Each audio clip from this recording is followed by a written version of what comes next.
नमस्कार, knocking-news.com में आपका स्वागत है। मैं हूं गिरिजेश वशिष्ठ। सचमुच इंसानियत जो है ना वो खत्म हो चुकी है। इस दुनिया से धीरे धीरे इंसानियत उठती जा रही है। मतलब आप लोगों की मौत, लोगों की जिंदगियां आपके लिए गणित के हिसाब की तरह है। कुछ संख्या है, 300 लोग मर गए, 400 लोग मर गए, जैसे आप रुपए गिन रहे हो उस तरह से, कोई स्कोर हो क्रिकेट का।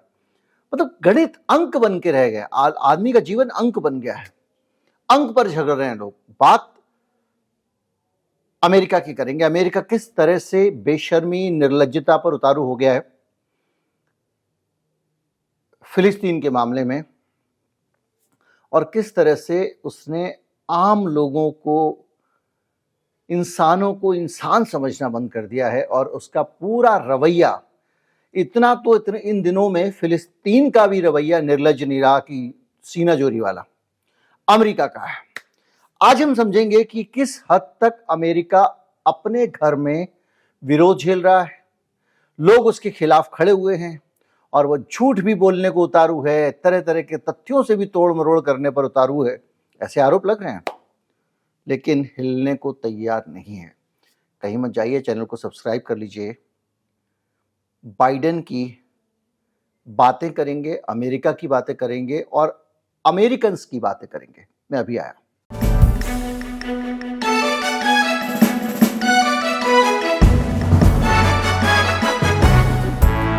हमारे भारत में हम अक्सर कहते हैं कि जो आतंकवाद है उसका कोई धर्म नहीं होता है, कोई मजहब नहीं होता है। नफरत कोई भी कर सकता है, अंधविश्वासी किसी भी धर्म का आदमी हो सकता है, हिंसक मूर्खता किसी भी धर्म के लोग कर सकते हैं, और हर धर्म में अच्छे लोग हो सकते हैं। जितना भी हमारे सामने विश्लेषण आ रहा है, इजराइल और फिलिस्तीन का विश्लेषण, उसमें ज्यादातर जो चीजें आ रही हैं उसमें मेरे विश्लेषण भी शामिल हैं। उसमें हम लोग बात करते हैं यहूदियों ने ये किया, मुसलमानों ने ये किया, ईसाइयों ने ये किया। लेकिन इस पूरे फिलिस्तीन वाले प्रकरण के बाद ये समझ में आ रहा है कि सारे यहूदी एक जैसे नहीं हैं, सारे मुसलमान भी एक जैसे नहीं हैं, और सारे ईसाई भी एक जैसे नहीं हैं। अभी जो बाइडेन जिस तरह से इस पे उतारू हैं, उसमें आप सोचिए कि उन्होंने क्या किया कि ये जो सबसे पहले मैंने आपको बताया था कि वो पहुंचे तेल अवीव, और उन्होंने सबसे पहला ऐलान ये किया कि जो अस्पताल पे मिसाइल छोड़ के 500 के करीब बच्चे मारे गए थे, 500 करीब लोग मारे गए थे, इस पे विवाद है संख्या पे, इस पे भी अभी आएंगे। और उन्होंने कह दिया कि वो तो मिसाइल अपने आप ही हमास ने चलाई थी, मिस फायर हो गई अपने आप। एक दिन के अंदर उन्होंने इन्वेस्टिगेशन भी कर लिया, निष्कर्ष भी निकाल लिया, ऐलान भी कर दिया। और उसके इस ऐलान के बाद में पूरा पश्चिमी विश्व, चाहे उसमें अमेरिका शामिल है या दूसरे लोग शामिल हैं, वो संख्या में भी मैनिपुलेशन करने में, संख्या में बदलाव करने में उतारू हो गया है। अमेरिका ने कहा है कि हमारे इंटेलिजेंस सोर्सेस कह रहे हैं कि बहुत ज्यादा संख्या नहीं थी, 100 से भी कम थी, और इतने लोग मरे ही नहीं हैं। पहले कह रहे हो हमास की वजह से मरे, अब कह रहे हो कि इतने लोग मरे ही नहीं हैं। ब्रिटेन में भी बीबीसी के ऊपर दबाव आया और बीबीसी ने ये क्लैरिफिकेशन दिया है कि साहब हमारे यहां से इतने लोग नहीं मरे हैं, ये करेक्शन कर दिया उन्होंने, मतलब कुल मिला के मौतों को ही नकार दिया। अब इस पे एक विवाद हो सकता है कि भाई मौतें कितनी थी।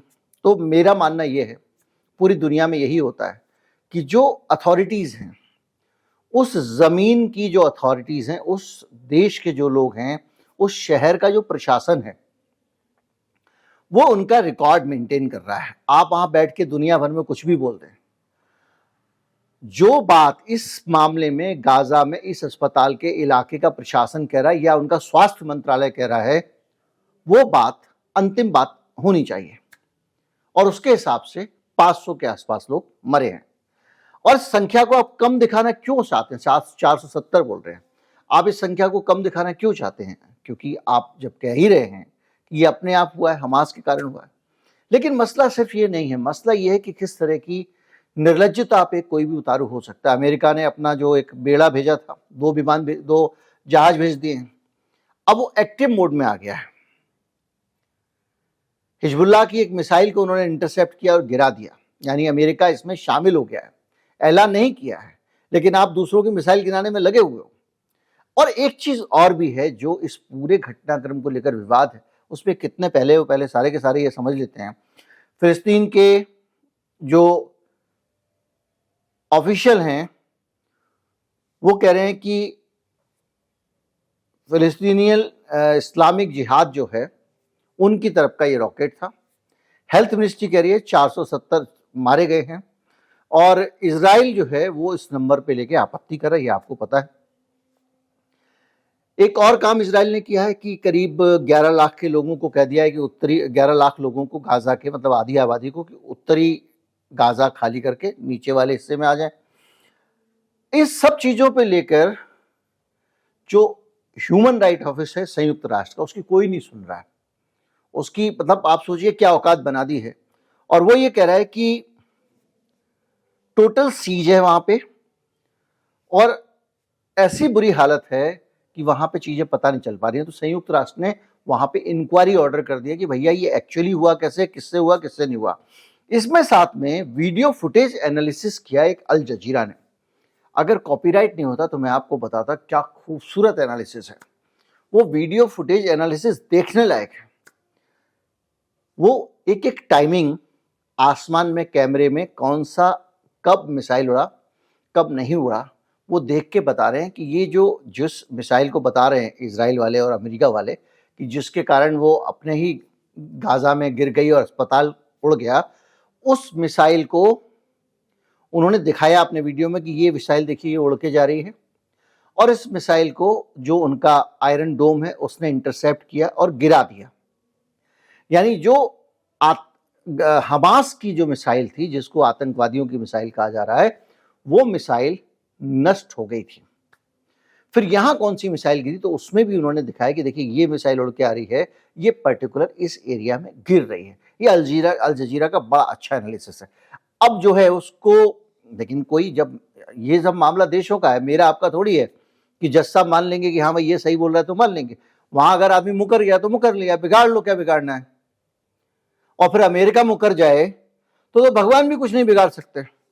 खैर जो भी है इसको लेकर विवाद चल रहा है। इसके साथ साथ और भी चीजें हो रही हैं, जैसे कि चैनल 4 के पत्रकारों ने एक चैनल 4 वैसे मैं आपको बता दूं ब्रिटेन का सरकारी चैनल है, बड़ा अच्छा चैनल है। जैसे बीबीसी है, बीबीसी को ट्रस्ट चलाता है लेकिन चैनल 4 ट्रस्ट नहीं चलाता है, फ्री टू ईयर है। और वो चैनल जो है वो कह रहा है कि वो वहां पर गया उस जगह पे और उसने एक छोटा गड्ढा देखा। कौन सी जगह पे? जहां से मिसाइल फायर करने की बात है और उससे नहीं लगता कि यहां से फायर की गई होगी मिसाइल। ये चैनल 4 का कहना है। जो भी है इसके साथ साथ सोशल मीडिया पे बहुत सारी चीजें चल रही हैं और उन चीजों के बीच में एक जबरदस्त लहर है विरोध की अमेरिका के अंदर। यहूदी लोग, ज्यूज, जिनका कहा जाता है कि यहूदी जुर्म कर रहे हैं मुसलमानों पे, ये वैसा नहीं है। जो ज्यूज हैं, यहूदी हैं, जो जिनके पास में ये अधिकार है कि वो जब चाहें तब इजराइल के नागरिक बन सकते हैं, क्योंकि इजराइल में धर्म के आधार पर आप वहां के कभी भी नागरिक बन सकते हैं। वो लोग कह रहे हैं कि ये कत्लेआम है, ये नरसंहार है, जीनोसाइड है। व्हाइट हाउस के सामने भीड़ बहुत सारे यहूदियों की पहुंच गई, अभी ताजा खबर है। और वहां पर वो लोग बैठ गए और उन्होंने वहां पर गिरफ्तारियां दी हैं एक दुनिया भर के, और उसमें उन्होंने बहुत सारी मांगे की हैं जिसमें उन्होंने बहुत सारे सवाल उठाए हैं और ये कहा है कि ये नरसंहार है। और उन्होंने कहा कि यहूदी होने और जियोनिस्ट होने में फर्क है।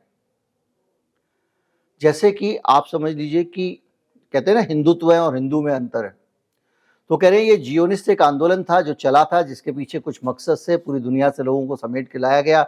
कुछ उनके पीछे कुछ ब्रिटेन का, अमेरिका का नफरती एजेंडा रहा होगा और वो नफरती एजेंडे पे चल रहा है, लेकिन हमारा धर्म हमको नहीं सिखाता है।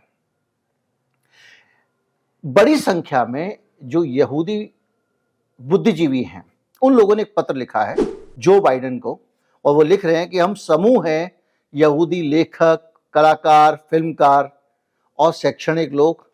यहूदी होना हम सब के लिए एक अलग अलग अनुभव है।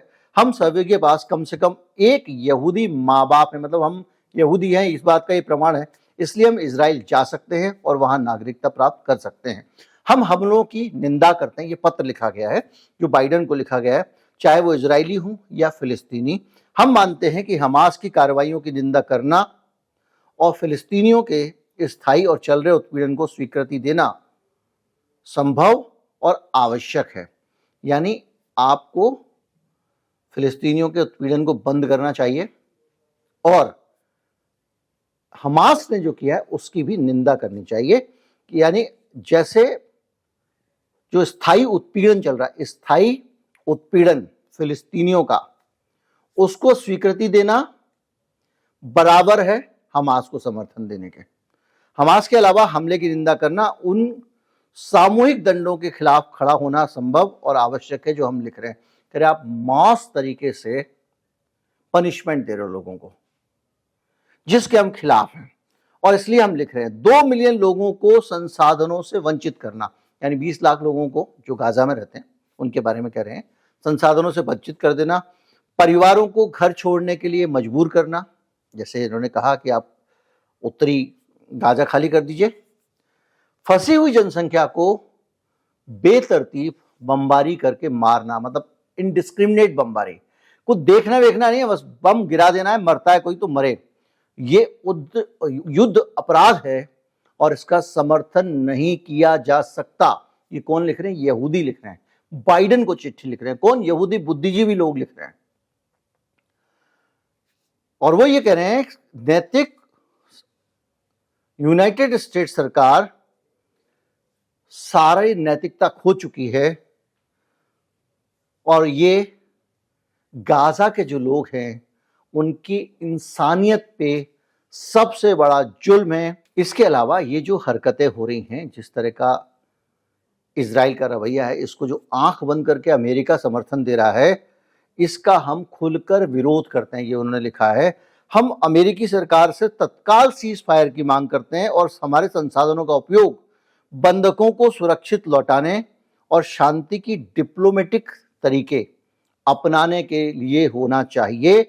यानी अमेरिका के हम लोग हैं, जो सरकार पैसा खर्च कर रही है, और वो कह रहे हैं कि यहूदी के तौर पर हम अमेरिका के जो नागरिक हैं, हमें तभी सेफ फील करेंगे, सुरक्षा का एहसास होगा, जब आप उन फिलिस्तीनियों को राहत देंगे और इजराइल का जो पूर्ण समर्थन कर रहे हैं आंख बंद करके उसको बंद कर देंगे। लेकिन बाइडेन को इससे कोई फर्क नहीं पड़ता है। ये अमेरिका है। अगर कहीं से भी कत्ल का हिसाब लगाया जाए तो भारत का क्या, दुनिया का कोई भी कंप्यूटर फेल हो जाएगा, बता नहीं पाएगा वो संख्या जो अभी तक जितने लोगों की जान अमेरिका इतिहास में ले चुका है। अब भी बाइडेन कह रहा है कि उसे $14 बिलियन इजराइल की मिलिट्री को मदद करने के लिए चाहिए और वो मांग रहा है। यमन के पास उसने ड्रोन गिरा दिया है, मैंने जैसे बताया, एक जगह पे उसने मिसाइल गिरा दी, अलग अलग जगह पे, और अलग अलग जगहों पे अलग अलग तरह से ये जुल्म व सितम चल रहा है। यानी हालत ये है कि किसी भी हालत में बाइडेन तनाव पर उतारू हैं।